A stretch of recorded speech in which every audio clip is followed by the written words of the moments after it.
Huwag kang magmamahal ng pangit. Hindi porket pangit, hindi ka na kayang ipagpalit. Paano kita hindi ipagpapalit? Tingin mo natutuwa ako? Ahit ka ng ahit, tapos sa iba mo pinapagamit. Muntik na pag-ibig, parang Huwag kang magmamahal ng pangit. Sila na nga nanloloko, sila pa galit na galit. Hindi ako manloloko. Baka yung katabi mo, ikaw ba naman, sabihan akong gwapo. ikaw ang dinidinig na ninanais ko, dinidinig marikita. Huwag kang magmamahal ng pangit. Kasi kahit pangit, maloloko. Kung magpapaloko ka, dun na sa gwapo! Oo, alam ko na mas pipiliin mo yung gwapo kaysa sa pangit na tulad ko.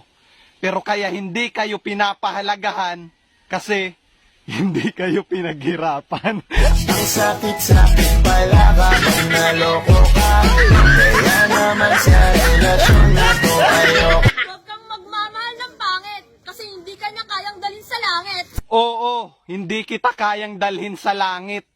Andun kasi yung asawa ko, baka magalit. Ayaw kitang bilitin kung di ka pa handa. Sa susunod na lang, sa susunod. Huwag kang magmamahal ng pangit dahil kung sino pa yung pangit, sila pa yung mapanakit. Mapanakit? Bakit pag iniwan kayo ng mga pogi at gipit na gipit, kanino kayo lumalapit? Di ba sa aming mga pangit? Sana'y pinalam kita ng kilala.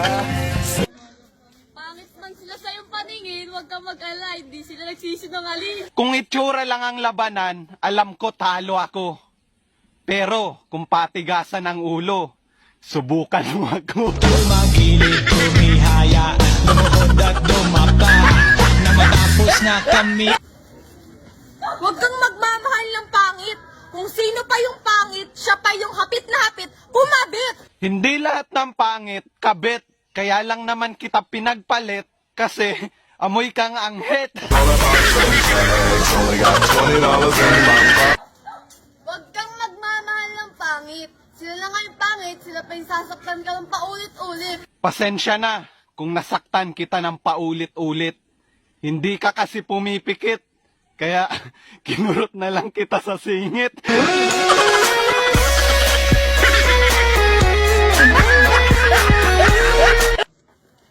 Huwag kang magmamahal ng pangit. Kasi mukha silang puwet. Talagang huwag kang magmamahal ng pangit. Kasi siguradong wasakin yung puwet.